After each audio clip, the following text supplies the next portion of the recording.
Great. Welcome, everybody. It's a little after 1 on May 20th. And we are calling this meeting of the AIB to order.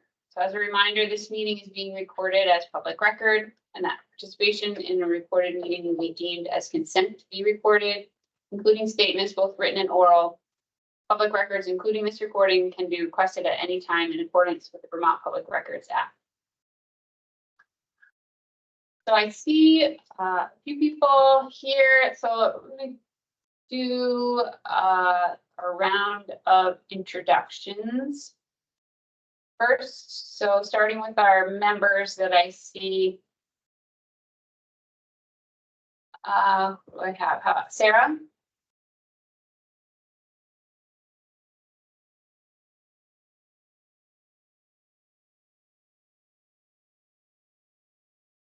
She stepped away. Laura? Oh, sorry. Can you hear me? Oh, now I can. Sarah. Yeah. Okay. Yeah, I'm on my phone, so I don't have video right now. I'll switch to my computer in a bit. I'm Sarah Owen. I'm the state toxicologist at the health department. And I'm Laura DePietro. I'm the Water Quality Division Director at the Agency of Agriculture.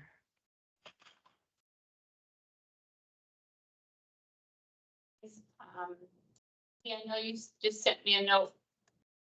Are you able to give a quick introduction?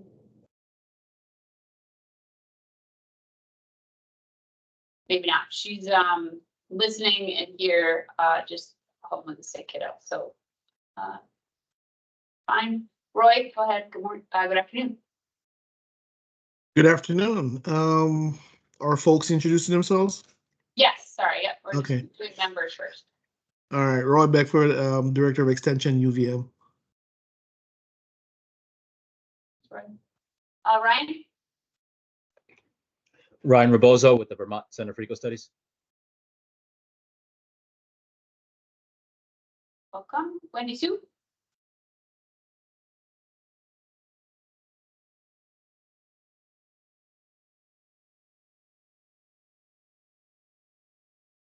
She might be having connection problems. Sorry, come in and out. Maybe we can get her. Okay, I'm going to do in the room here. My name is Morgan Griffith. I work for the Public Health and Ag Resource Management Division of the Agency of Agriculture.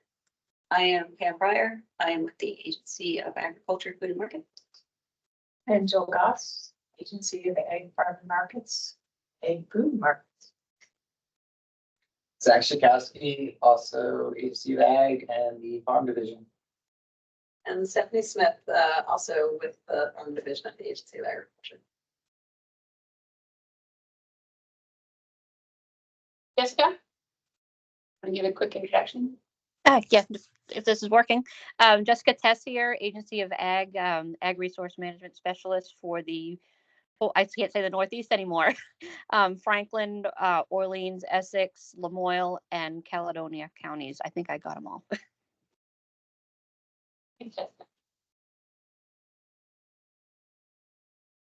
Jared Carpenter. Good afternoon, all. Jared Carpenter, Lake Champlain Committee, just listening in. Thanks. Thanks. Emily May. Hi, Emily May, Pollinator Conservation Specialist with the Xerces Society for Invertebrate Conservation. Just listening in. Thanks. Emily. And I have a phone number ending in 2326.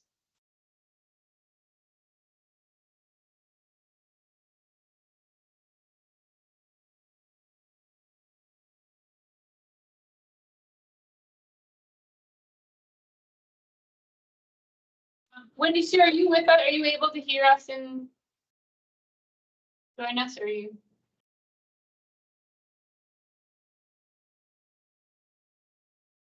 Well, oh, I can hear.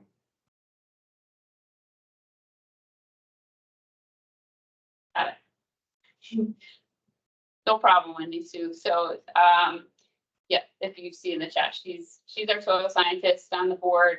And just, you can keep chatting us when you see if you can't get anything else to work, that's fine. Okay, so unfortunately, so we were going to have a new member join us today, but I don't see him yet. So we had a swap of AIB members. So Ann Hazelrig, we thank for her service on the AIB. She was great to have on the team. And however, we are introducing a new member, Nate Norse, who hopefully can join us soon. So he's a blueberry grower in southern Vermont. And so he is going to represent that fruit and vegetable grower role in the AIB. And was appointed for a 3-year term last month. Hi, Steve. You want to do a quick introduction? Sure, yeah. Sorry I'm late. Steve on the board representing meat and beef. Thanks. Yeah, I was just, it's a little anticlimactic because I don't think Nate has joined us yet, but we're welcoming a new board member, Nate Norse, representing the vegetable and fruit growers in Vermont, and he is a blueberry grower in southern Vermont. And so hopefully if he joins us later, we'll be able to ask him to introduce himself to all of us. And we thanked Ann Hazelrig for her service on the AIB.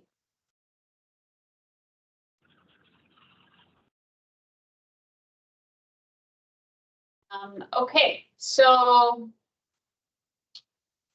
what we have in store today is we are going to hear a little bit of our legislative updates from my colleagues Zach and Pam, and about ones that we've been following a little bit. We heard a little bit about the last 2 meetings as well, and then we're also going to be joined by Ryan's colleague Spencer Hardy with the Vermont Center for Eco Studies, just to give us a little overview of their work to date on wild bee and pollinator surveys that the Vermont Center for Eco Studies has done.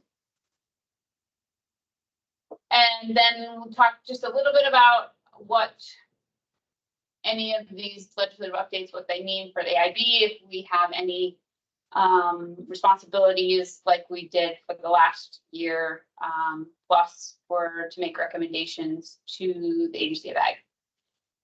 So first, just our kind of logistics.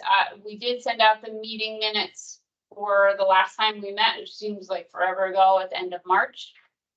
I don't think I heard back any edits to those meeting minutes. So is the board okay to have them final for as representation for our meeting on March 25th?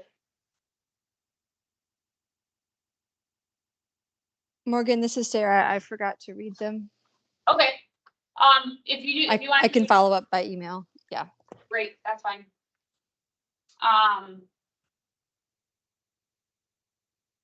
And that goes for anybody else. I think Wendy Sue wrote back, said fine, they were good. So if just anybody else wants to give them a look over, they are posted online right now. Or they've been sent, you can ping me and I'll send them again. Morgan, this is Nate Norse. Can you hear me now? Hi, yes. I was Hi, the Nate. 2326 number. I could hear you, but you couldn't hear me. But now you can hear me. Yes, we can. Do you want to give a quick introduction of yourself and welcome to the AIB? Thank you. Nate Norse Consulting was out of Western Mass, and now I have a small farm in Montgomery, Vermont. Going to plant some blueberries next year. And I'm a member of the New England Vegetable Growers Executive Board, and I work with growers throughout New England and the Midwest. Thank you for having me on. Thank you very much for joining me. My pleasure.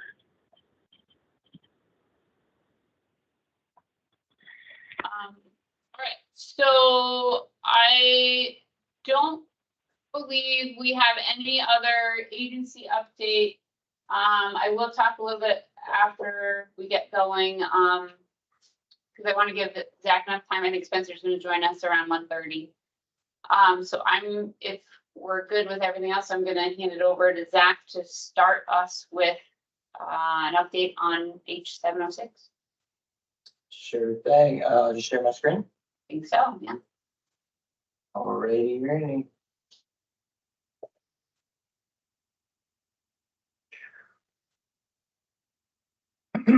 All right. I believe everyone remembers it was like about a month ago. Just gave an update on this bill, A706, which is titled "An Act relating to banning the use of neonicotinoid pesticides." A month ago, it was still in the process. I believe it just passed the House, but it has since been passed by both the House and the Senate.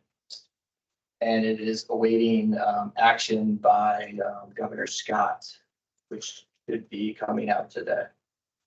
So that's the quick status update. But for just a brief overview and just also a disclaimer, I've done this kind of in my own words. It's always a good idea to read the law itself to fully understand it. But for purposes of digestibility, this is me. So major components of the bill are just 1, prohibition on use of neonicotinoid treated article seeds. 2, prohibition on use, application of neonicotinoid pesticides. And for our purposes, administrative rules and rulemaking. So the big one is the prohibition on use of neonicotinoid treated article seeds. So last I presented, this has taken a little bit of a change on what it looks like. So just kind of go over, generally speaking, like the main prohibitions apply, but such as, the prohibition applies to following, that's my bad, soybeans, any crop in the cereal grain crop groups. And those are the crop groups that follow: 15, 15-22. 16, 16-22. That's a rather expansive list that includes corn. So you have a general prohibition, but you can have an exemption. So Secretary of Agriculture, Vermont Agency of Agriculture, Food and Markets may, in consultation with the Agency of Natural Resources, issue exemption orders for use of neonicotinoid treated article seeds. Before the way this looked, this was a lot of requirements on the agency's part. It was detailed evaluations, et cetera, but that's neither here nor now. So main thing here now is that the person seeking an exemption, so this would be the farmer in this instance, must complete IPM, integrated pest management training, and submit a completed pest risk assessment to the agency.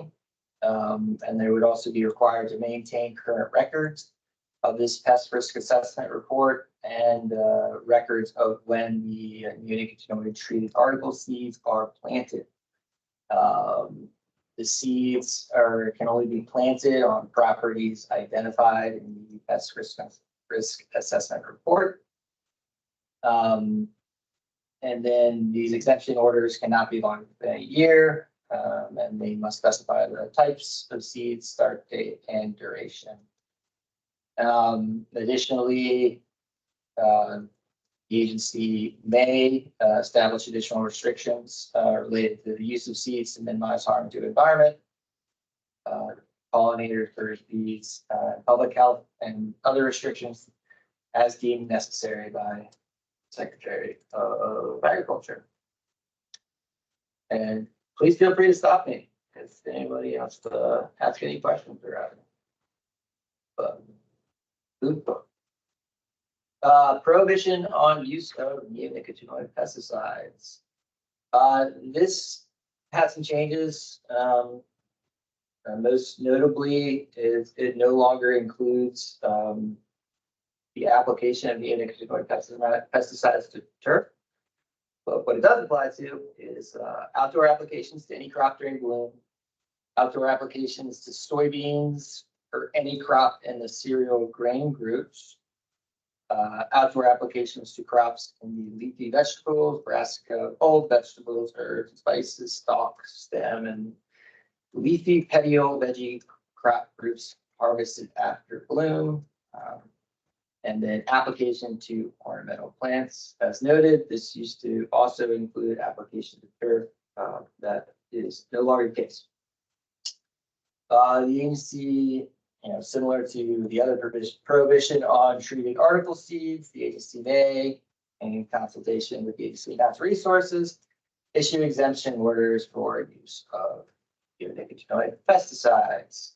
So what are the conditions for issuing exemption? There has to be either a valid agricultural or environmental emergency that exists. So this would be a declaration on the person seeking the exemption order. They would have to proper proof that one of these emergencies exists. I could read you the definition. It's in my notes, so I don't know how to do that though.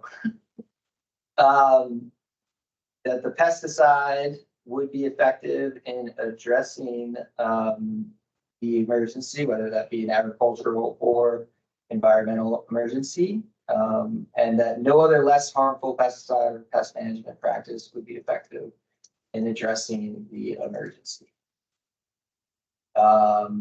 Similar to the prohibition on seeds, exemption orders cannot be for longer than a year.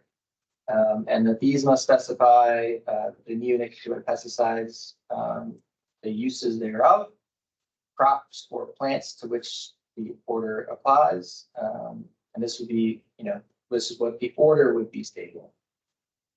The effective date, duration, and the order's geographic scope, which may include specific farms, fields, or properties. Additionally, the order must provide a detailed evaluation determining that an agricultural emergency or environmental emergency does indeed exist. And some of the last one, that you can have additional restrictions that the agency can put into an exemption order in order to minimize harm and other restrictions that are deemed necessary. Rulemaking. So this has changed a bit, and this is important for purposes of the Agricultural Innovation Board. So prior, under current law, I guess you'd say, unless something's changed while I'm doing this, the agency, it used to just be, I believe, one thing, pest management practices for the use of neonicotinoid treated article seeds. So this looks different under H706. And that's the agency in consultation with the AIB shall by rule adopt BMPs for, and there's a list. And the first one is neonicotinoid treated article seeds when used prior to January 1st, 2031. Neonicotinoid treated article seeds when the secretary issues a written exemption order pursuant to section 1105B of the chapter, which authorizes the use of the seeds. Neonicotinoid pesticide when the secretary issues a written exemption order, pursuant to the other chapter, which is the prohibition on neonicotinoid pesticides, and then BMPs for the agricultural use after 2025 of neonicotinoid pesticides, the use of which is otherwise not prohibited under law. A lot of BMPs. Note on the contingent repeal provision that was not included in the House version of the bill. Essentially, both the prohibition on the seeds and the pesticides themselves, not the treated articles, both those prohibitions will be repealed if the the similar corresponding, so to speak, prohibition in New York State is repealed. So say New York repeals their law, our laws give that prohibition is repealed in Vermont. And then effective dates, this has changed a little bit as well, I believe. The prohibition for units joint treated article seeds is, I believe, January 1st, 2029. Provided, there's additional caveat there as well as, provided that the New York's prohibition is in place at that time. And otherwise, it would take effect when New York's prohibition takes effect. And then similarly, with that same caveat, there's the prohibition on use of neonicotinoid pesticides, and that would be January 1st, 2025. Again, with that same caveat of the New York law being in place at that time. And that is my short and sweet update. Morgan, if you wanted to give a little more information on rules, or rather, or you wanted to say that later, maybe. Yeah, I can give a little of, if you want to go back to that rooming, that thought that you had. So basically, this is the same. What we had to do before, what we spent the last year on was BMPs for use of neonic treated seeds. So that's the same as that first bullet there. So the use of the seeds before they're prohibited. Where our responsibility lies to provide recommendation to or consult with Agency of Ag is about the use of having BMPs for the use of neonic pesticides. So it expands our recommendation beyond just neonic treated seeds to neonic pesticides in general. So our plan was, after we hear from Spencer and we hear from Pam, is we can talk through that more. We can talk through what members are thinking of what they want to hear, or just, we're starting that process, right? So right now it's still on the governor's desk. And so, but we wanted to point out that difference between our responsibility the last time it came through. Basically, there are additional responsibilities that are potentially there. Does anybody have any questions for Zach?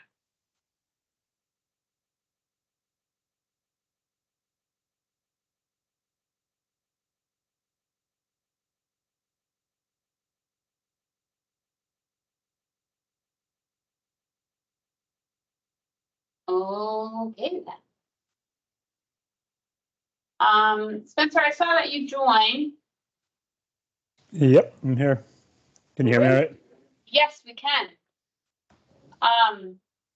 So we are ready. If you have anything to share, you're more than welcome to share your screen. Let's see if I can figure that out. Yep, 1 second.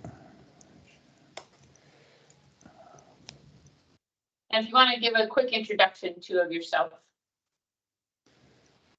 And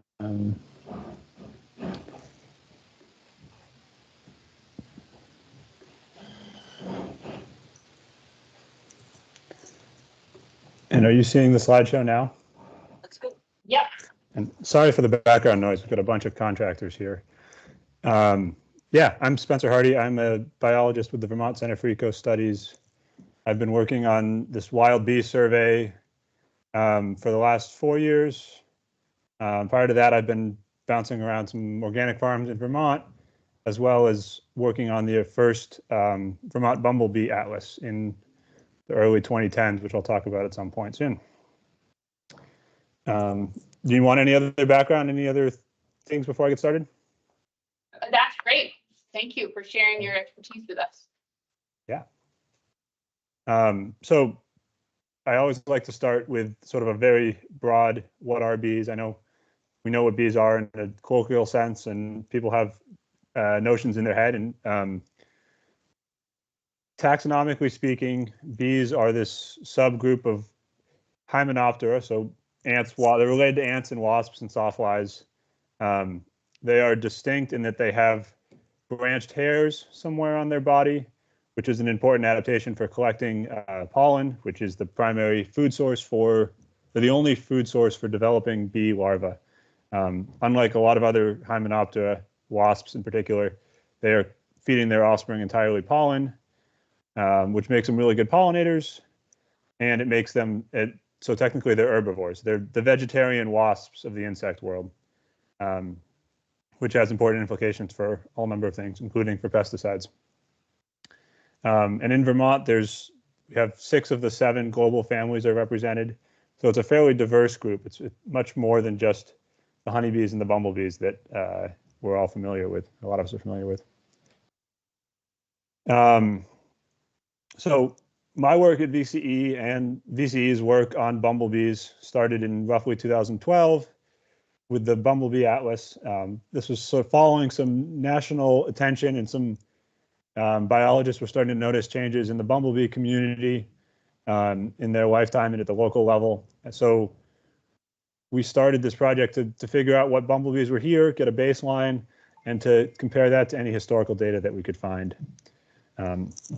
So after 3 years of intensive searching, and including through the museum record and historical specimens collected stored at universities and colleges and museums across the country, we found there were 17 species of bumblebees that had been recorded in Vermont in the last 100 years, but only, I think, 14 of those were still found in Vermont, or found during the survey period.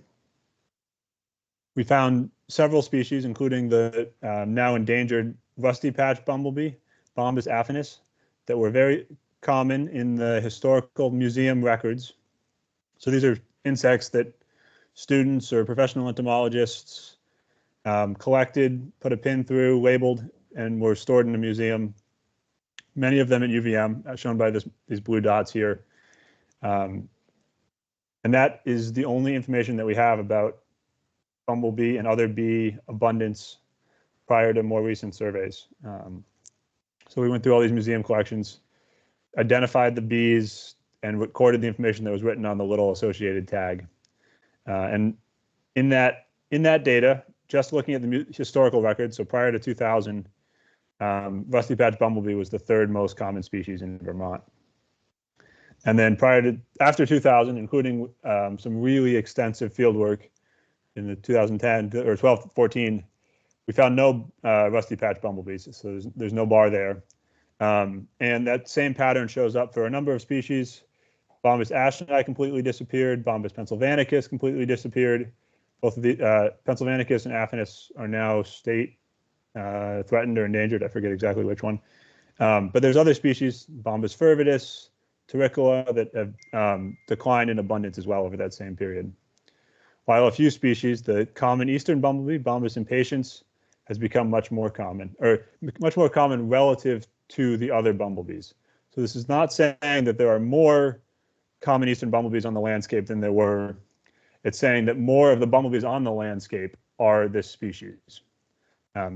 Basically, it's a simplification of the bumblebee fauna. So instead of having 5 or 8 pretty common species, we now have 3 pretty common species and a lot of pretty rare species, and more pretty rare species, and fewer species overall than we had in the early 2000s, or prior to 2000. So that's the very quick overview of the Bumblebee Atlas. If we have time at the end, I can talk a little bit about bumblebee biology, but they're the big fuzzy ones that are out right now that many people are familiar with. They're really good crop pollinators for almost all commercial crops. And then following that work, we realized that bumblebees are just a small sliver of the bee fauna. And there's a lot of other bees that we know much less about. They're smaller, less charismatic, but also important pollinators. So we launched the Vermont Wild Bee Survey. It was a 4-year project starting in Chittenden County, but then spreading out across the state. We really tried to get to every habitat, every unique corner of the state, including developed lands, agricultural lands, to find all of the species of bees that we thought we could, and to generate a list of the bees in Vermont, which hadn't been done prior to this work. And this is sort of the stated goals of the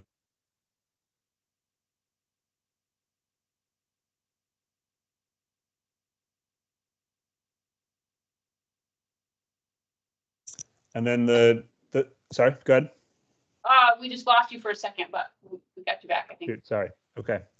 Holler if that happens again, or if you have questions as I go through, feel free to stop me. So this is sort of the broad overview of what we now know about the wild bee fauna of Vermont. 353 species have been recorded, plus or minus. There's some ongoing taxonomic work there. But it's a really diverse cast of characters, 16 of which are these bumblebees I just talked about, 16 or 17. But then a lot of them are these really obscure, small, specialized bees that you really have to go looking for to find. Like this one here in the center. I don't know if you can see my cursor or not, but the one on the pink flower, that's Andrena distans. It's a wild geranium specialist. So the only place you find that bee is on and around wild geranium flowers for about a month, and right now in like late May. You're never going to find it on your corn. You're never going to find it on the tomatoes. You're never going to find it in a coniferous forest that doesn't have wild geranium. But we went looking for it. We found it. There's a lot of other stories like that. This guy in the top right with the red is a willow specialist. The one on the sunflower is a sunflower specialist, and roughly 20% of the 353 species are confined to a small subset of flowers for all of their food needs, basically. Sometimes it's one species of flower, sometimes it's a family of flowers, but they're what we call specialists. They have very unique diet needs. And then a lot also have unique nesting needs. So unlike honeybees, which nest in honeybee hives and maybe hollow logs very occasionally in Vermont, but roughly 88% of the ground nesting, or of the bees in Vermont, nest in the ground. So they're nesting in sandy banks that are sort of sloughing into rivers. They're nesting at the edges of driveways, baseball diamonds, forest floors, anywhere where they can get access to the soil, especially sandy soil. So they're much more, ground nesting bees in general are much more common in sandy, loose soils where it's a lot easier to dig, including a lot of our agricultural land outside of the Champlain Valley. And then there's this whole other cast of characters that are these kleptoparasitic species. There's an example on the top row here, and then at the bottom, these are parasitic species that take over the nests of non-parasitic host bees. So they lay their eggs in the bee's nest, and they develop in place of their larvae develop in place of the bee's larvae. They're a totally natural, totally common part of the landscape. Our populations are dependent on their host populations, and they sort of ebb and flow. They're not necessarily going to harm bee abundance in general, wild or bee diversity. They're really a good sign of a stable, healthy ecosystem when you have these multiple trophic levels within one taxa. So I always like to find these parasitic species. They tell you that there's a lot of bee diversity and a lot happening at a site, and often near nest sites, so particularly sandy soils again. We also have a number of non-native species, the honeybee being the most common and ubiquitous one, but there's some more recent arrivals, some from Japan, China, some from Europe, and more coming every year. There's a bunch of new ones in Massachusetts and Montreal that we're keeping our eye out for. I think that's that. And then the question that this sort of leads to is, and I get often when I'm explaining what I do to people I come across in the field, how are the bees doing? We want to know how the bees are doing. And that's why we set out to do this project, but also it's kind of an unanswerable question, at least at the moment, mostly because we don't have enough data prior to these two projects that I've just explained. We really don't know what the natural, native, healthy bee fauna of Vermont looks like. We have basically no information prior to about 1900, and even through the much of the 20th century, we have very sparse, sporadic data, and it's really hard to piece together trend lines to say that particular species are doing well or not. With the small exception of these bumblebees, that there's some really drastic changes that we were able to document pretty clearly. And that's a sign that there's probably other less drastic or less well-documented changes happening that we need to start monitoring for it. And we've started monitoring for it, but we need to continue to monitor to detect these smaller changes. And this figure here is showing the number of species of bees that were detected in each year. So like I said, we have 353 species that have ever been detected in Vermont. And in some of the height of our surveys, we detected like 250 of them. But most years in the 20th century, we had records of less than 50 species. Doesn't mean there were only 50 species in Vermont in any given year. It just means that no one was looking. So yes, the number of species detected per year is going up, but that is totally an artifact of sampling effort. And now that this project wrapped up, I expect this line to continue to drop as there aren't people surveying as intensive as we have been, and we don't. We're just not working hard enough to find every last species. Doesn't mean they're not there. Doesn't mean they're disappearing, but they may be. We really don't know.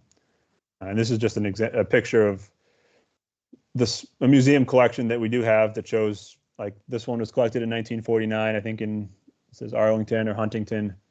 And from that specimen, we can figure out what it is, we can figure out where it was, and we can start to fill in a little bit of a picture of the past, but it's pretty sparse. Another graph showing the same thing. So this is this number of species per year. This is the number of records per year, which is even more drastic, showing the increase starting in the early 2000s. This is the bumblebee survey, and then this is the wild bee survey. And this growth here is mostly from community science platforms like iNaturalist that are documenting records from people with smartphones in their backyard. This record in the 60s and 70s, that's a single professor at Middlebury that did a lot of collecting. But it's a very small area. It's a very small number of records compared to what's happening currently. And it's hard to draw trend lines for any one species that maybe only has 0.5% of all these records. One more slide and then I'll pause for questions. This is breaking down the number of observations by species a little bit, just to give sort of 4 different examples of among those 355 species. Top left here, rusty patch bumblebee, Bombus affinis. This is the one I mentioned that now federally endangered, has not been recorded in Vermont since about 2000. We think that decline is from a combination of pesticides, disease, habitat change. There's a number of factors that are likely affecting bees in general and bumblebees in particular. I suspect, and others suspect, that the drastic declines of a few species in the late 1990s is the result of an introduced pathogen from commercial bumblebee hives that were brought over from Europe for greenhouse pollination primarily, and they escaped with this gut parasite that then hit a few of our native bumblebees really hard. And that may be, there's a number of cases where that may be sort of the most drastic, most obvious threat that individual bee species are facing, is pathogens and parasites coming mostly from commercial or interstate commerce of bees, both domesticated and less domesticated species like bumblebees that are reared commercially. Bumblebees and mason bees are the two right now that, in addition to honeybees, that people are transporting. Anyways, this is showing that there were quite a few records of rusty patch bumblebee historically disappeared. Compare that to the common eastern bumblebee. There's a smattering of records historically. Note the axes are very different here. Probably comparable to rusty patch. But then in the 2000s, with the advent of these 2 surveys and of community science platforms like iNaturalist, the number of records every year of this species have drastically increased. This is the common bee. If you see a bee, and the most likely species is going to be this common eastern bumblebee. Large, easily identified. It's quite common in urban areas and in agricultural areas. It seems to do pretty well around human-dominated landscapes. Whereas some of these other 2 species are a little less tolerant of human disturbance, although this one on the left, the broad-footed cellophane bee, this is a fun story. This bee specializes in plants in the genus Physalis, which includes tomatillos and ground cherries, these very minor specialty crops that a few farms are growing in Vermont, and as are a few gardeners. And I planted tomatillos in my backyard in 2019, and the first record of this bee showed up within a couple months, and it was the first record that we had for Vermont. Not that it just arrived spontaneously out of nowhere, but it had been here and no one had surveyed enough on these 2 plants. They're pretty obscure flowers and kind of hard to see bees on. But once we started looking for this bee and a few others that are only on this genus of plant, we found them. We know they're here. We know that they're pretty widespread. We have no idea if they were here historically. I suspect they were, but we don't have any confirmations to prove that. And we just certainly don't know if their populations are increasing or decreasing over time. Maybe if we kept the survey up for another 100 years, we could get a good trend line, but it's such a specialized, obscure insect that I kind of doubt that's going to happen, but hopefully. And then currently it's a moderately common species.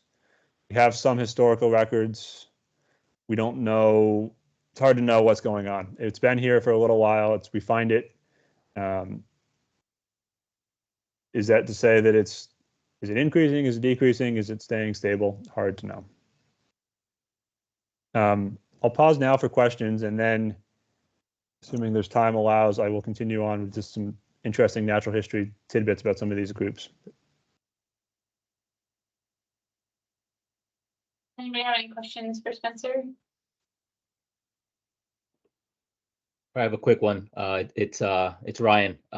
You mentioned pathogens being a major threat. I wonder, are there certain bee species that are more susceptible? Are there certain life history traits that make them more susceptible to managed bees, or are they kind of all equally threatened by pathogens? Ooh, yeah, that's a good question, and I don't have a good answer. Although I think my biggest concern in pathogens right now is for wild native bees that are closely related to managed bees. So in the case of the rusty patch bumblebee, it's in the same subgenus as the European Bombus terrestrius, which was the species that was first domesticated for first available commercially for crop pollination. And I suspect that similarity is part of why it got hit really hard by this gut parasite. If you notice it, we're not seeing the same trend with the common eastern bumblebee.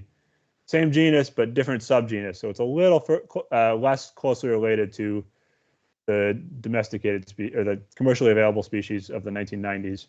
And now I'll note that I think because of this trend and maybe a few other reasons, but the common eastern bumblebee is now the species that is available commercially in the eastern U.S.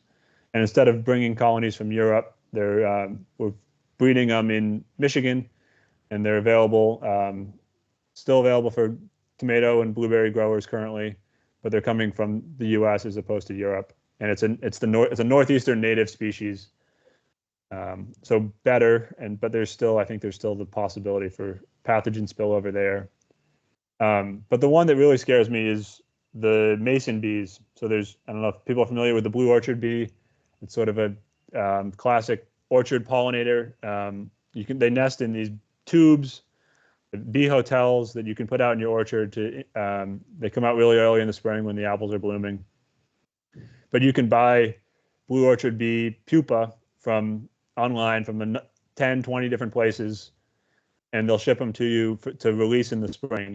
And right now, it's a totally unregulated industry that's really targeting like the hobby backyard orchard keepers who think they need better pollination. Chances are pollination's probably fine. I haven't seen much evidence of pollination lacking at the small scale for tree fruit. We've got most of the state has a decent mix of wild native bees that are able to pollinate small scale crops. Maybe more of a concern when you get into the larger monocultures of blueberries and apples in the Champlain Valley. But the backyard scale, I don't think mason bees are particularly helpful. And the cocoons can and have been shown to carry various pathogens as well as parasitic wasps that'll come out and then spread into the environment where they'll probably attack native mason bees and maybe other taxa beyond that. And that's an open question, I think. So yeah, pathogen spillover, my concern is mostly for species closely related to managed species, but I think there's potential for spillover into a lot of other taxa. There's some honeybee diseases that have been detected in just about any insect taxa you can think of. So lady beetles, dragonflies, crickets, there's fungus and viruses and various diseases that are been shown to come shown to be present in honeybee hives and then also be present in these wild populations of totally unrelated species. So it's not just bees that where this is a concern. Thanks. Yep. Pam has a question in the room here. Hi, I have a big pile of dirt in my yard, so I'm over here. I'm sorry, I'm off camera. And I can't weed it because I'm afraid of disrupting my ground nesting bees. Can you describe briefly what's the ground nesting depth profile? Like, what does it look like? How deep do they go? Is it really big? Is there any rule of thumb, since so many of them do seem to be ground nesters? Yeah. I usually have a slide in here where I talk about this bee that was nesting in my driveway, and I was parking on top of them for 2 summers. And then like that summer, as I was wondering what was happening with me driving over them, this paper came out that showed that particular species, at least in one site, was nesting 3 feet down in the ground. So they're tunneling down, in that case, 3 feet, putting their eggs down there. I don't know. That's not necessarily the rule. There's probably as many variations as there are species. A lot of them are pretty deep, though, and some of them are probably trying to get below the frost line. Some of them are probably trying to get to drier sites to avoid moisture fluctuation. I think it really depends on the substrate and the species. Bumblebees will nest in the thatch right on the surface of the ground. And then this is for people that haven't seen ground nesting bee aggregations. This is an observation that someone posted to iNaturalist recently at a baseball diamond in Killington or somewhere down that way. Each of these little red circles that look kind of like anthills or like acne, they're nests of this trout lily miner, Andrena erythonii, which is a specialist on yellow trout lily, this quintessential spring ephemeral. And baseball diamonds are a popular place for a lot of nesting species because it's exposed, often sandy soil, easy access, and they huge aggregations like this. Must be thousands of nests just in this one picture. And then in terms of weeding it, I think this picture also shows that there may be some disturbance is beneficial. You can see the nests seem to end where the sod starts. So some species want bare soil because it makes it easier for them to find their nests or to dig into to start those nest holes.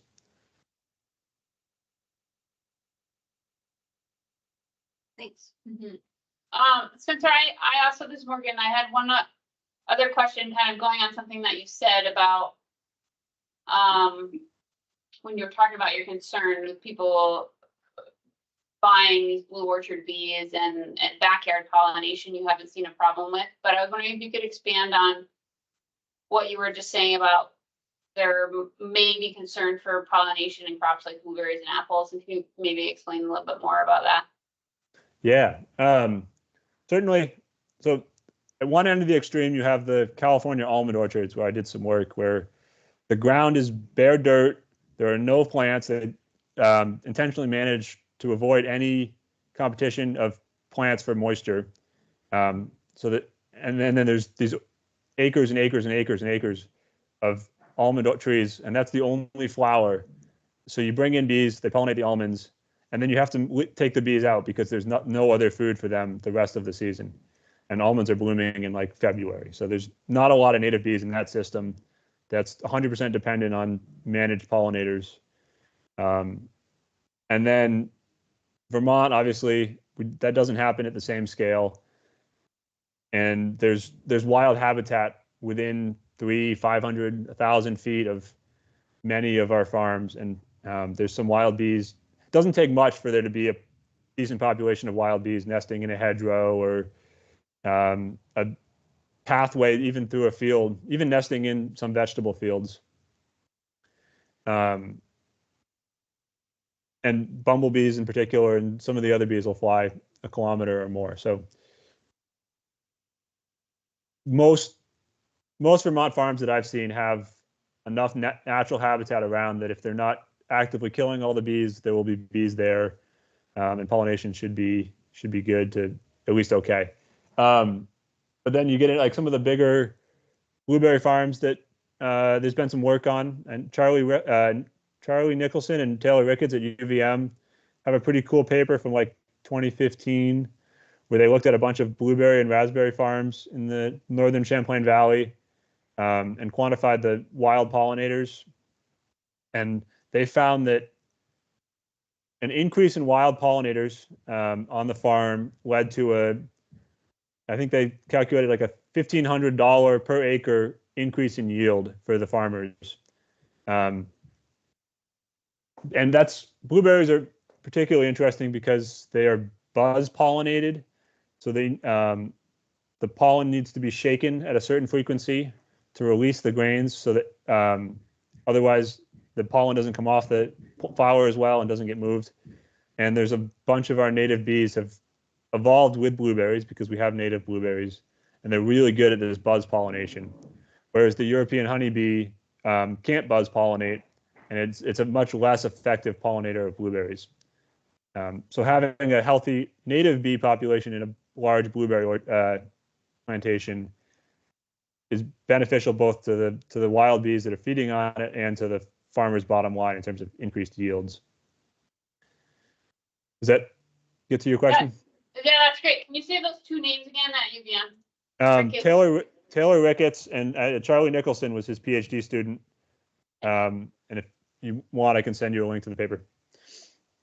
It's a classic one that I cite pretty often because it's really discrete in showing the commercial value of leaving some unmanaged wild habitat around the farm for these wild pollinators. Yeah, that's great. I'll include it in our in our minutes and stuff if you send it.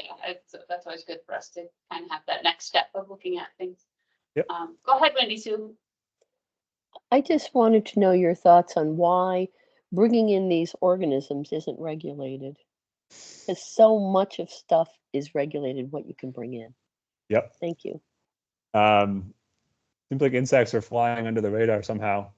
And I brought this up to the state entomologist a couple times, and I think there's appetite there, and I think the concern is recognized at multiple levels of society. But I just don't. It's unclear to me at the moment where insects other than honeybees fall within state statute and regulations. I know like bringing in plants is somewhat regulated. Bringing in vertebrate animals is certainly regulated. But I guess it's tricky with online sales, and it's sort of the Wild West right now. And I'd love to see some work done to at least make sure that the rules are being applied if there are any that would apply.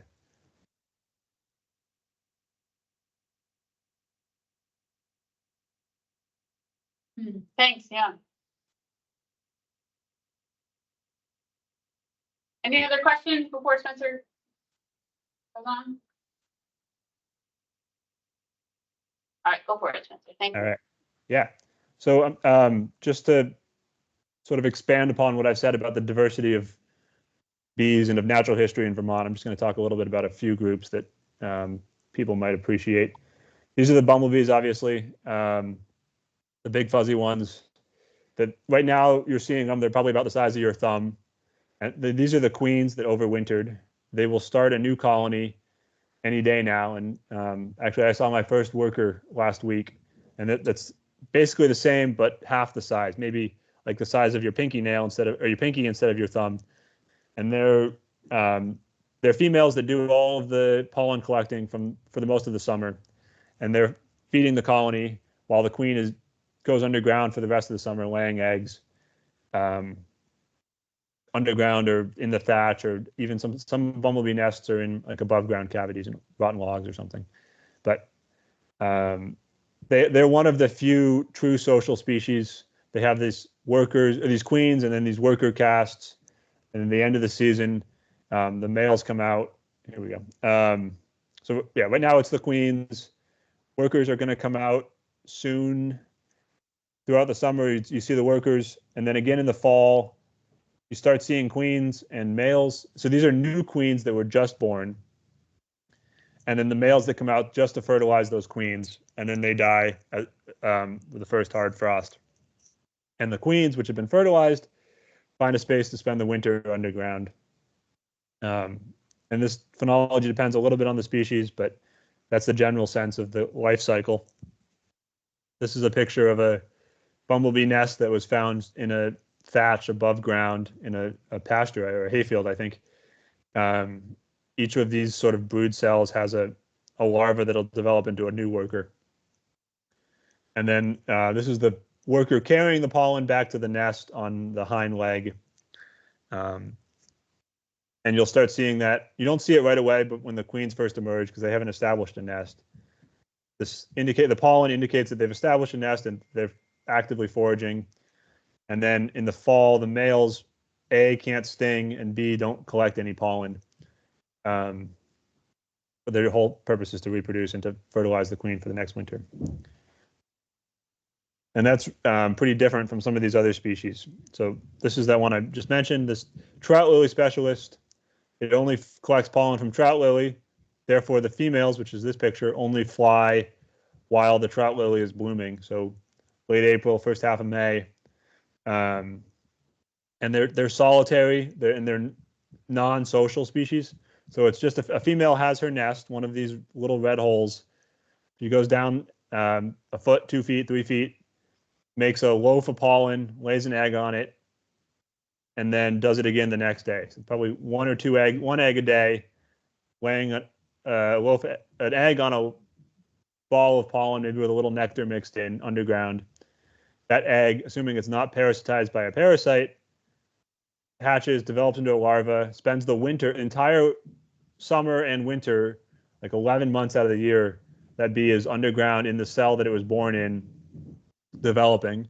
And then right before the trout lilies bloom next spring, all of these eggs that were laid in these holes will pop out as males and females. They'll mate, and then the females will start it all over again.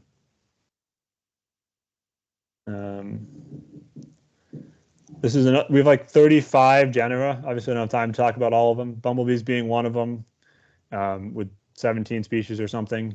But then this is an interesting genus of really small bees that, like, I don't know, a quarter of an inch or less.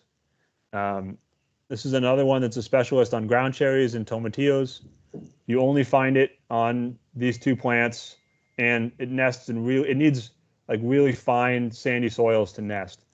So you only find it where there's ground cherries growing over like the best sandy soils in the state. Burlington Intervale has it. I found it on a number of small vegetable farms that are growing ground cherries, basically, and some on the wild ground cherry, which also is in these similar places. This is a same genus, more common species that's on goldenrod. So it's only active for a month in the fall when the goldenrod's blooming. This is a mating pair. Female's collecting pollen. She nests in the ground. This is another interesting one that we just recently discovered in the last few years. It's a specialist on a single species of willow, the sandbar willow.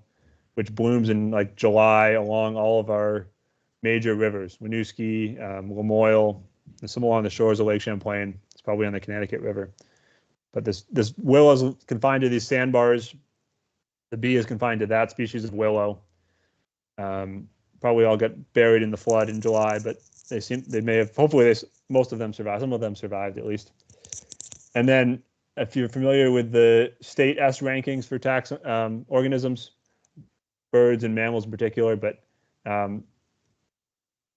taxa can be ranked on a sort of a rarity score from 1 to 5. It's a IUCN criteria, or no, it's NatureServe's criteria that assesses the rarity of a species within a state.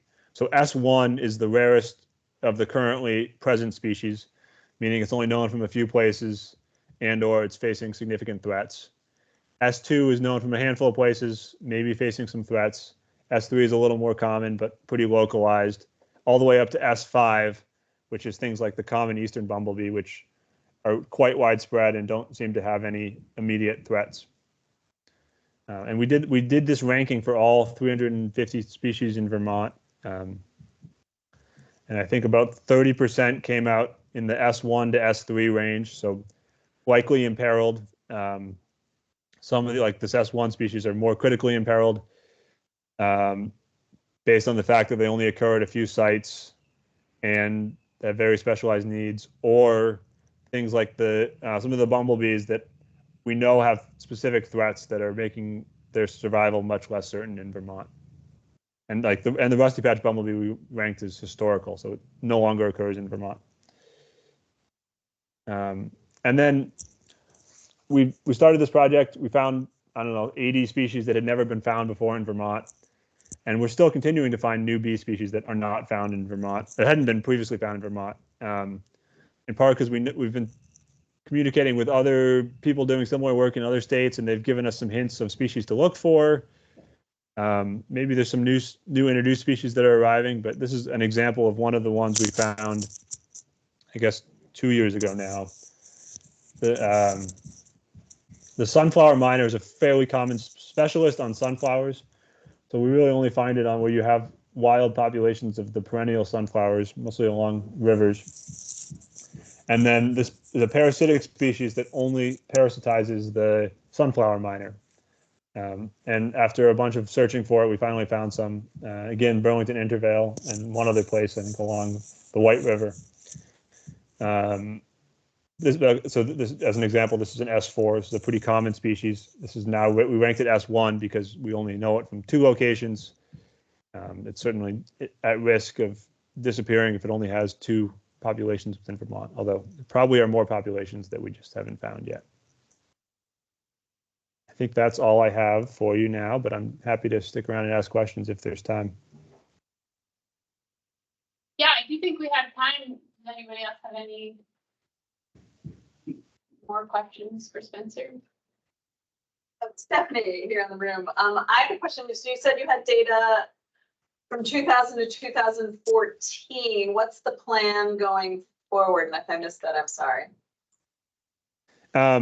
No, I hadn't talked about that, and it's an open question, and I think we now know a lot more, so we can go forward and do a lot more with a lot more efficiently. But it's an intensive project. I've been working on this full time. We've had other staff that have been dedicating a significant amount of time to this.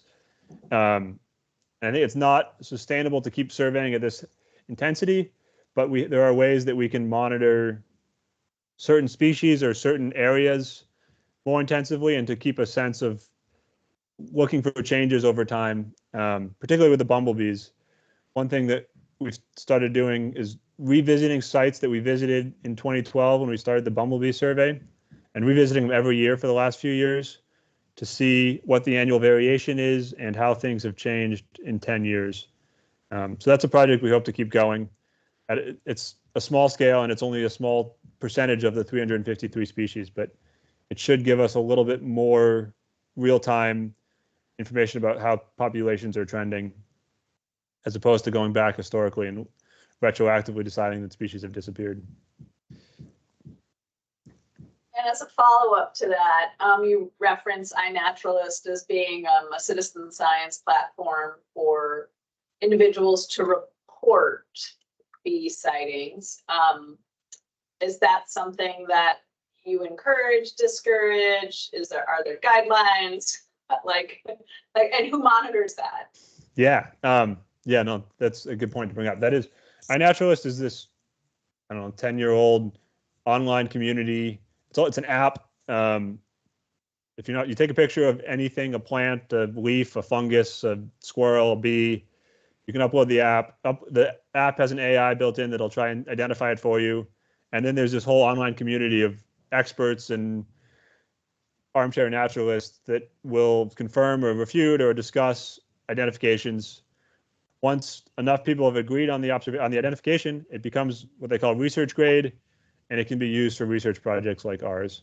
So like right now we have 80,000 records of bees in Vermont over the last 200 years, like bee at time and place, like 80,000 of those. And like 20,000 of those are now from iNaturalist, just within the last 5 years or so. So I'm definitely encouraging people to keep using it.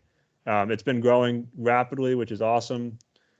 It's a really cool way to find, like we've had new species discovered for Vermont through iNaturalist, just people taking pictures of things in their backyard. And there's people all over the world that are monitoring these photos as they come in. There's a guy in Singapore that manages to look at almost all the bees that are reported anywhere in the world. I try and keep an eye on the Vermont bees to make sure that things are getting identified correctly and that new things that get posted are we'll become aware of them and we can react to them and add them to our list. So yes, iNaturalist is great.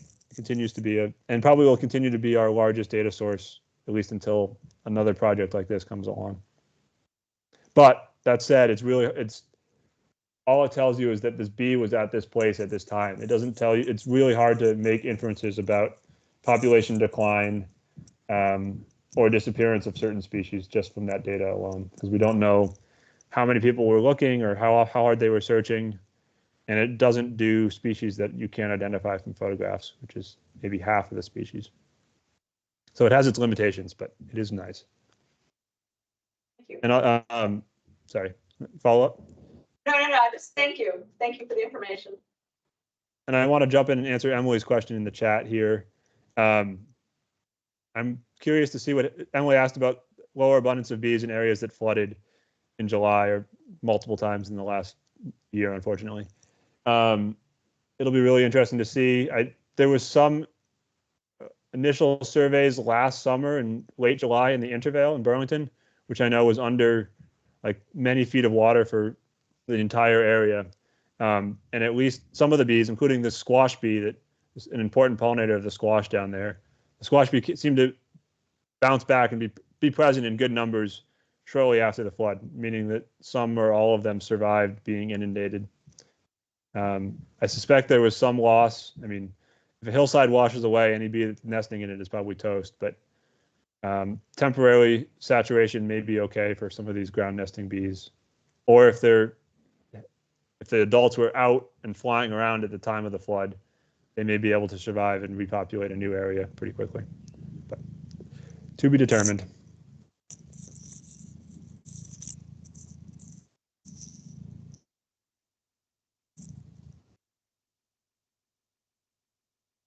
Thanks. Any other?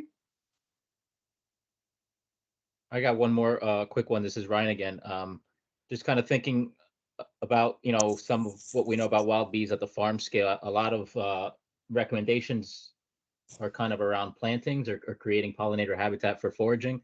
What's some low-hanging fruit that could kind of help improve pollinator habitat on farms beyond just planting a pollinator meadow? Yeah. This is something I've been working on a little bit with folks at UVM Extension. But pollinator, like planting there's a couple ways to approach a planting. I think that my preferred method is to establishing shrubs in marginal areas that aren't being used, flowering shrubs in particular, because that provides both nesting habitat and long-term flower sources. I have a lot of questions around tillage and how tillage impacts ground nesting bees. I've seen recently tilled fields that were bees had colonized and were nesting in left and right. And I don't know, there's probably a lot of nuance to it, but the timing of tillage may or may not destroy ground nesting species. It might be okay if they can get below the level of the tilling. Certainly if you're tilling and then covering with black plastic, you're going to smother anything that's in there. Or if you're tilling and planting a thick stand of cover crop, it might be hard for the bees to find their nests quickly. And then, I mean, pesticides are the big one that you guys are tackling, certainly, and I'm not an expert in, but avoiding sprays during bloom to the extent possible, paying attention to blooming crops in the margins that might get hit by sprays or absorb neonics. There's a lot there that others are probably better able to speak to. And then, I mean, flowering cover crops are something that is UVM extension is experimenting with, that as providing a mass flowering source for bees. Most of those are non-native plants and are maybe great for bumblebees and honeybees and a few other species, but certainly they're not doing much to conserve the trout lily miner or these obscure specialists. But some of those also persist on the margins of smaller farms.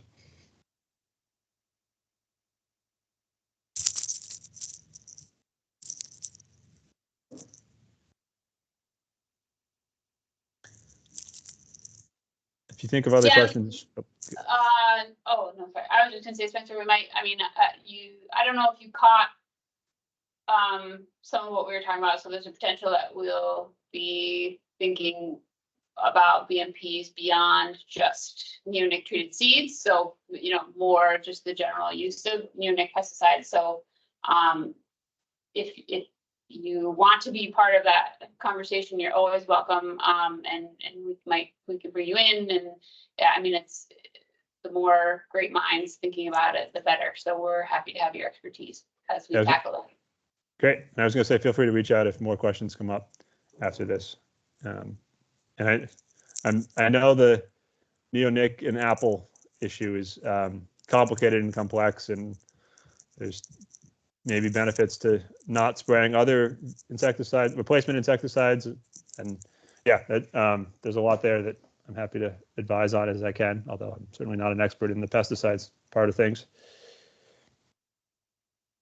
Well, we're happy to have you as the expert in the bee side of things. So thank you very much for taking the time today. Any last questions for Spencer?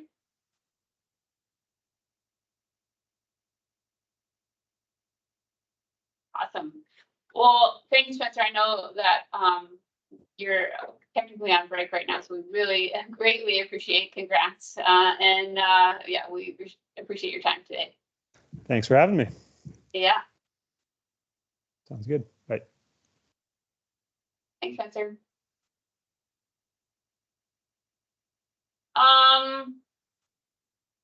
All right, let's just keep going if we're good for it. So next up we have Pam. So we're back to we took a nice good break from legislature talk, and now Pam's here to teach us more. I don't know how I feel about that. I'd much rather talk about. Okay, so I'm over here. I just turned my camera on, so maybe you guys can see me. I have been asked to talk about PFAS and to recap what has happened in 2024. And this morning when I was checking my slides, I realized that they were not completely up to date because I was going to make a joke. I've spoken to this group before about PFAS, and when I did, it was S197, and that's been rolled into S25. And S25 has this big name title about cosmetics and menstrual products, and I really thought it would probably not be what AIB members thought they were going to do today. But the bill has actually been changed. The title is pretty generic now. It's an act relating to regulating consumer products containing PFAS or other chemicals. So that's where we're going. Now, I have a bunch of really boring slides. I don't know how else to put it. A lot of my slides have this format where I've just taken the bill text and put it on a slide. And like I just mentioned, I'd rather talk about bees. And for me, talking about policy kind of moves at a snail's pace. So I have provided a graphic for all of you to watch as I talk, if that is more entertaining. So the legislature has proposed to amend Title IX, Chapter 63. They're adding a subchapter, which is 12, and there's 3 components to that subchapter, and I'm going to step us through that and then a couple other sections. So we're going to get into the consumer products portion in just a second. The subchapter B, for 12B, is a prohibition on the use of Class B firefighting foams. And that's throughout the state. And one of the things I wanted to point out about this is this may sound like it's a real deviation from agriculture, but some of the scuttlebutt that's been going around about PFAS actually talks about the different types of firefighting foam in the context of when there are massive depopulation efforts for chickens specifically. Like imagine HPAI comes in and a flock has to be depopulated or euthanized. One of the techniques they do is they flood the surface of the barn with foam. And so there have been some folks saying, oh no, they're putting PFAS in barns. And I have reached out to manufacturers, and it's not the Class B PFAS or AFFF foam that's being used in these efforts. It's actually a Class A firefighting foam, so it's related. And they're using the same kind of machine that creates the foam. And I don't at this point have a really good understanding of the complete history of the use of these foams. So I can't say that there has never been a PFAS foam used in chicken depopulation, but I can say that currently we do not do that. That's not a practice that's done in agriculture. So food packaging, again, this is pertinent for agriculture, right? Because we have a lot of really important food manufacturers in the state that our agriculture contributes to. And for them, they're going to need to be applying some thought as they move forward into the type of packaging that they select from their distribution lines so that they can be compliant with this rule.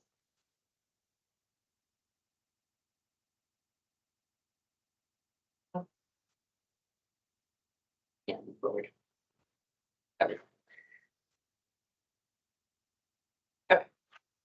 This section 8 is not really anything we have to do. The Department of Health will be creating outreach for the citizenry, but I wanted to include it just so that you know that there will be a significant public outreach campaign involved with communicating the risks of PFAS.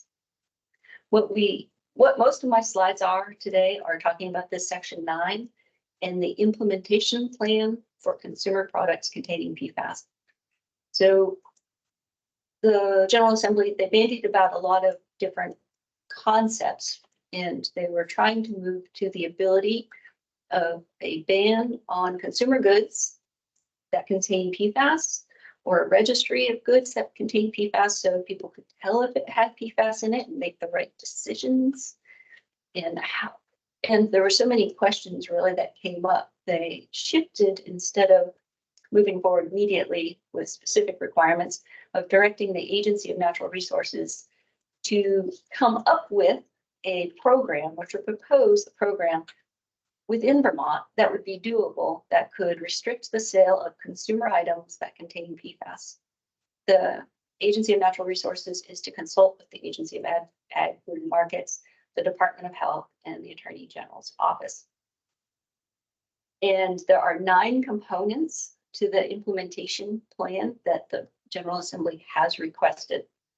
The first one is that ANR needs to identify categories of consumer products that could have an impact. And they have already established some of these consumer products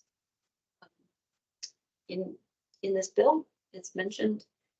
And is there something else I wanted to say about that?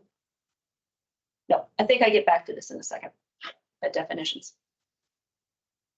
The second item is to propose a manner in which manufacturers can determine if an item has PFAS and then how that information could be communicated to the state. And this is really two separate asks that are really quite different in terms of what the agency has to do. So for this first one, how can a manufacturer say you have roadside sales of a dairy product, and when you put your item up for sale, you become the manufacturer of the consumer item?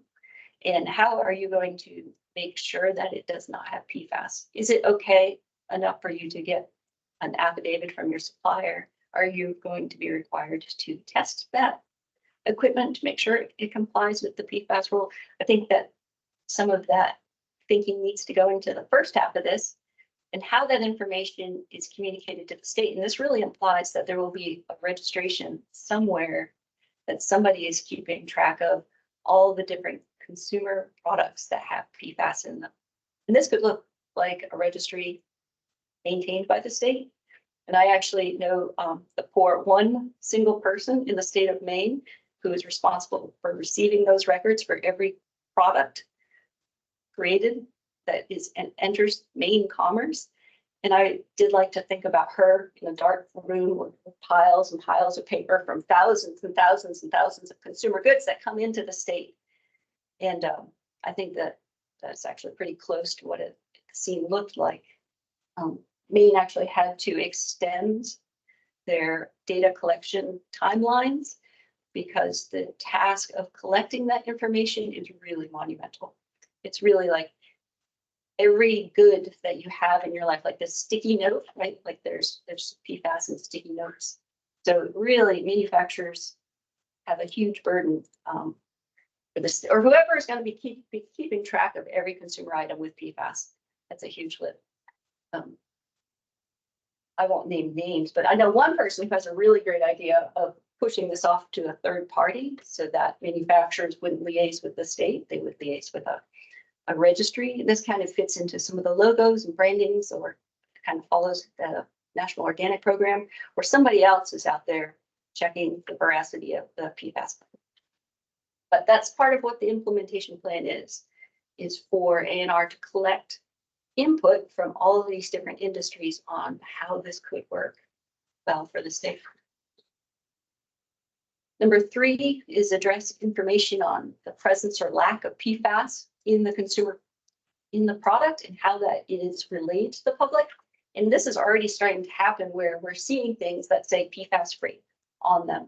And what does that really mean? Like, what does it mean today if you see a product that says PFAS free? Some folks are being pretty specific and they're saying PFOA free, which is just one of the PFAS chemicals.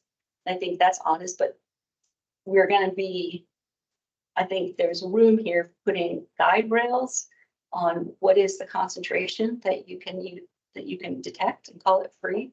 Are you going to be measuring just fluorine, or is it PFAS specifically? And which group of PFAS is it that you're going to be able to call? So that is all stuff that needs to be worked out.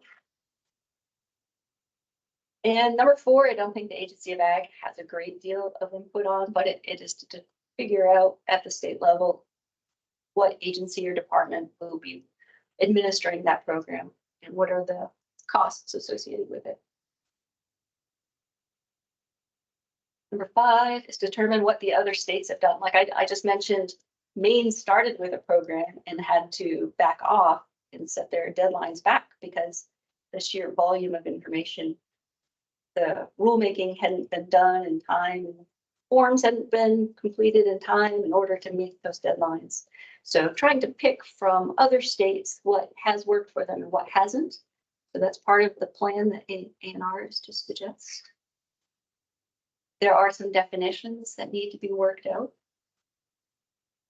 And intentionally added, this actually kind of comes home to discussions about pesticides when you're talking about fluorinated containers. So there has been a case where pesticide has been manufactured and tested to be PFAS free, or a suite of 28 different PFAS, and then put into a container that had been treated with a fluorination gas technique. And then it was found to have all 8 of these different PFAS that are on the left-hand side of the slide. And it was the interaction of the fluorine and the plastic that created PFAS, kind of like de novo. And so intentionally added here comes into this discussion about at what point where are you gonna draw the line of allowing the PFAS into commerce or not, right? Because it's been demonstrated that fluorination of containers can lead to the generation of PFAS. And it would be a shame to continue to allow that known contamination. So the definition there is actually pretty important.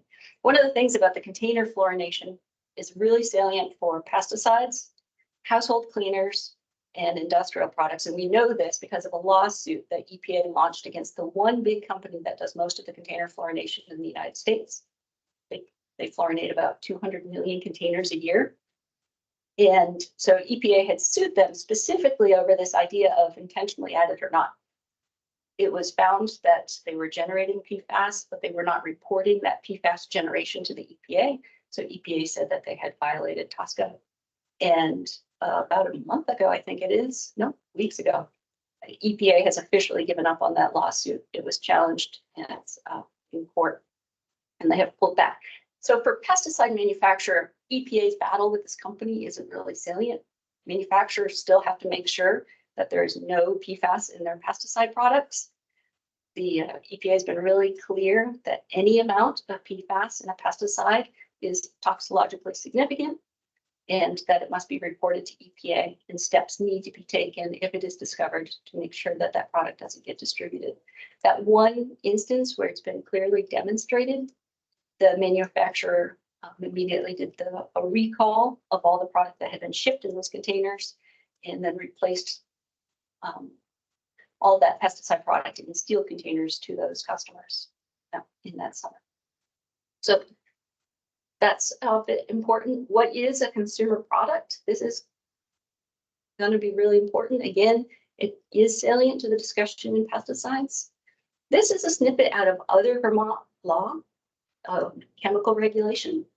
And you look down here. So a consumer product is a product used for personal, family, or household products purposes, but it shall not include, and you go down to D and E, and it has a pesticide regulated by EPA, a drug or biologic regulated by FDA. So there's a little bit of a pretext there for things that are already regulated under other programs to not be included in the consumer product definition, except in S25, down in purple, that box, you can see the intent of the General Assembly is to definitely include pesticides in the definition of consumer product. So the discussion of how they're going to be regulated, I think, is an important part of the discussion that needs to happen over this summer. The definition of what a PFAS is, this is a whole discipline unto itself. I have sat through and actually given hour-long discourses on the definition. As it is right now, the most popular definition and interpretation of what a PFAS is in the movement right now includes up to, depending on how you interpret it, 93 different pesticide active ingredients and 42 veterinary medicine active ingredients. And one of the rubs, I think, with this is that sounds like a lot, but if the goal was to prevent all fluorinated chemicals from reaching commerce, this definition doesn't capture all of those. So there are PFAS in addition to these, there are pesticides in addition to these 93 that have fluorinated moieties on them. And how this definition moves forward is going to shape whether or not about somewhere around 1,200 products in the pesticide world, or none of the products become part of the consumer product ban in Vermont. So this material about what is a PFAS is going to be really important for pesticides. Number 7 is another plug for making sure we do public service announcements, development of the website, to communicate the information about PFAS to the public. Number 8, provide recommendations for the regulation of PFAS within consumer products that are recycled materials. And this is, I think, going to touch on some different areas in agriculture. When I was making my slides last week, I did one of those like sit back and stare off into the distance. Don't tell my boss I said that. And there was an old container on my desk from a trip I took on the train, and it was in big letters, 100% recycled. So imagine the fluorinated container that generates PFAS being recycled into plastic that goes into food uses. And so that's obviously something that needs to be tightened down to make sure that we're not adding PFAS into the recycled plastic stream. And I think, though, compost is a consumer product at some volumes, and you start to go down those paths of trying to figure out other areas where consumer products do have recycled components. And number 9, I think number 9 would seem like one of the farthest from our concerns, but it's to make sure that PPE is appropriately regulated, right? So it is, on one aspect, we all know about the Teflon is a PFAS, but Gore-Tex is another PFAS. So personal protective equipment that has water repellency has the potential for having PFAS components as part of its makeup. And so I think there are some background digging that we need to do to make sure that pesticide applicators have access to PPE that works, or even, it could be that none of the equipment relies on PFAS. And so it seems like there's some homework for the agency to do there. This portion also includes drugs, medical devices, and dietary supplements, and to make sure that they are appropriately covered under this concept of, does it contain PFAS? Is it a consumer product? And should it be banned? Prohibited. So now for my laser fast, quick summary, moving past the snails.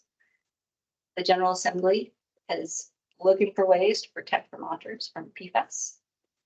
And when you think about PFAS in the big picture, taking it out of the environment, once it gets into the environment, it's really cost prohibitive and technically challenging. So the best way of moving forward is to prevent more PFAS from entering the environment. And so that's why a consumer product ban makes a lot of sense. And then the other thing that the General Assembly did was direct ANR to create this proposal on, we just went through all 9 components of it, on how to implement a consumer product ban and education campaign. And ANR has until November 1st to produce this document for the General Assemblies so they can consider it next session. Okay, so that's all I have to say. I just wanted to show you briefly all of the pictures of snails that I did not include on, because my favorite picture image source had these beauties on it. And you can tell when something is AI generated. You see the one on the skateboard? So snails do not actually have 3 eye stalks or 3 mouthpieces, but AI doesn't know that. So with that, I'm going to stop sharing and take any questions that you might have. All right, oh, go ahead, Sarah. You can go first. Okay, thanks. I think I've turned my camera on. I just have a comment. If you look at the section that you pointed out in the beginning, most of this is in Title IX. So S25 at one point was in Title 18, which is the health statute, but this is all moved to the Attorney General Title IX. But the one part that you included, the health department is responsible for submitting. Oh, you've gone out. Or I don't know if the people on, you can't hear her either. Oh, Sarah, we can't hear you. Oh yeah, my Wi-Fi is awful right now. Can you hear me? I can hear you now. Okay. Yeah, just a point that we have to submit the plan, but there's no funding to actually implement it. And that's, something that we've provided a lot of comment on, that creating the plan for community engagement is a good thing and a first step, but it's not the same thing as implementing it. Yeah.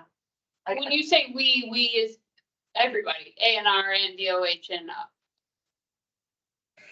and Yeah, so I'm sorry, I don't know where I left, where I dropped off, but there's one section that the health department specifically is charged with the community engagement plan, which is reaching out about various aspects of the bill that are not PFAS and cosmetic and menstrual product related.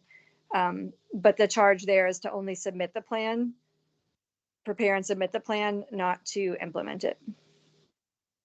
So just Pam, I think your comment was there's going to be a lot of engagement and outreach about that. Yeah, There'll be a lot of thought. A lot of thought. Yeah. So I mean, basically our feedback was, things cost money and we need staff to do things. So yeah, it was just a comment. Sorry if that was a really lengthy. That's good. Do you have any more information about the timeliness of it? If the governor is going to sign it, or when, or? Honestly, I haven't looked at a single thing since the legislature ended, so I was looking forward to your presentation because I had no clue. I forgot where everything kind of landed. So no, I am the least in the loop about any of those things. Yeah, I asked this morning and we don't have any additional information besides what I shared. Mm-hmm. Thank you, Pam.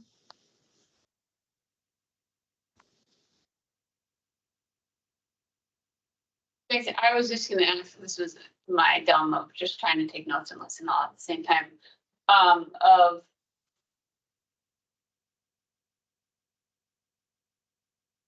So all of those 9 things for this implementation plan are basically to influence if anything happens next session. Yeah. Okay. Yeah, I distinctly remember hearing Senator Lyons say that the reports, she doesn't want to report. They're really big and they take a lot of time and then a long time to read. So she was looking for a suggestion on what they should do. Like what would the agency think works as they move forward? Because there was a lot of discussion. A lot of competing thoughts. Right. And I think there's some stuff for the AIB to consider, right? Because it depending on how this conversation goes the next couple of months will drive what happens for pesticides. That was gonna be my second question and I know I didn't do a great job of listening to these discussions. Because it's so far reaching of consumer products. Kind of like in your opinion, was pesticides something that was a hot topic or brought up, or did it just kind of sneak in? Yeah, it's a consumer product. You know what I mean? Yeah, no, I mean, S-197 had a real focus on pesticides. Yeah. So I think there's definitely interest in making sure. Okay.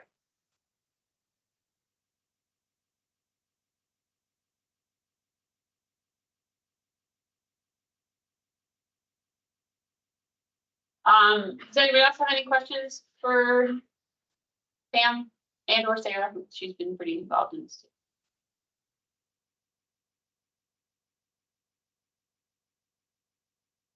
Yeah, so obviously this one for AIB is one we'll keep track of. I think that it will be in our best interest to keep listening to see how much pesticides are going to be affected by this and how we might be able to provide any expertise or provide any recommendations from that point of view. I know it's just a small snippet of this bigger picture, but I don't know, we have to maybe we can brainstorm a way to share any recommendation that we wish to share. So that's kind of why we're keeping it on our agenda so that we know what's going on, so that it's something that is relevant to what we should be looking at. So that kind of leads us to, so the next thing on the agenda was just, yeah, what's next? So after this meeting, we are back to our regularly scheduled fourth Monday of every month. We recognize summer is a hard time. We're gonna stick to it. Whether we do have some things coming up for June. So Jill's gonna provide us with a seed report in the June meeting. And then also we should know kind of the status of the NUNIC bill at this June meeting. So we're gonna start the process now of understanding that we should be thinking about that expanded recommendation for BMPs to include NUNIC pesticides in general. And so if members could come to June thinking about what they might want to hear, what we haven't heard yet. If, you know, we really drilled in on treated seeds. So what do we want to know? What more do we need to hear to feel comfortable expanding to neonic pesticides in general? So I'd like to hear that for June.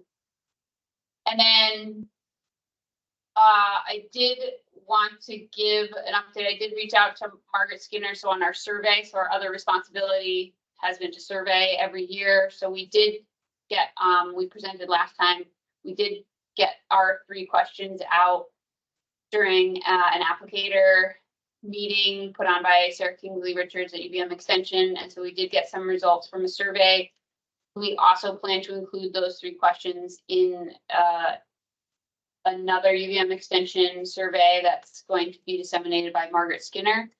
It was an action item for me to find out the timing of that. She has said that because it's so busy right now, which we recognize, it's going to be later in the summer, which is fine with our timing. But I'll keep you up to date on when those questions are shared through her survey as well.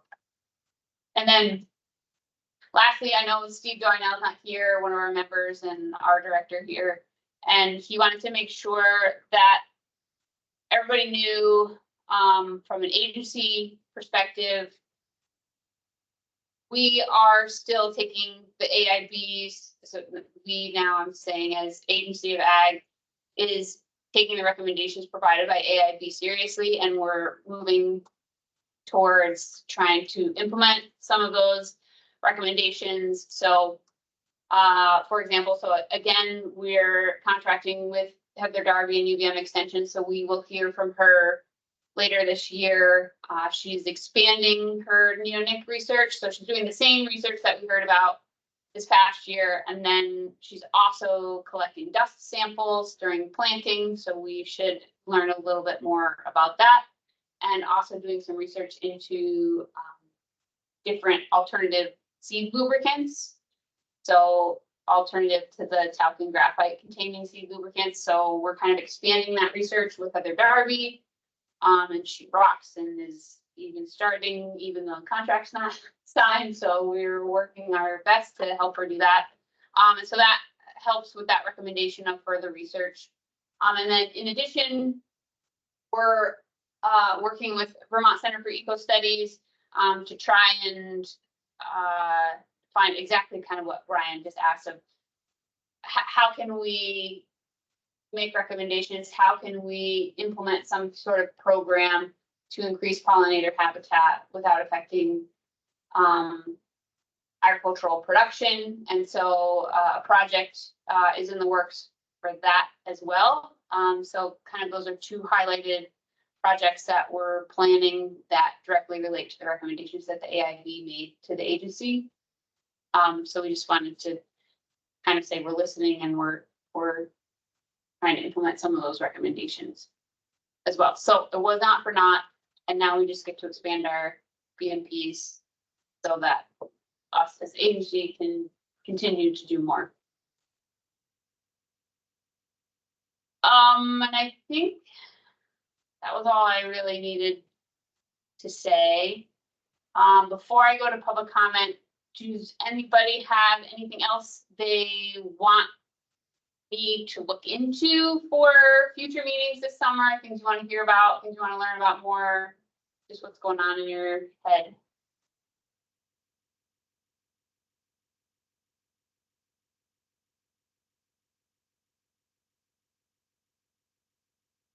Cool. Well, if you think of something, please send me a note if you read an interesting article that's pertinent to what, making recommendations for neonic pesticide use, e-surveys, increasing pollinator habitat, any of those things, feel free to send them my way. Also, those of you who are eligible, it's on our minutes every time, but please send me the forms for reimbursement. I'm happy to process those so you can be reimbursed for your time. And I will open it up for public comment. Does anybody have anything to say?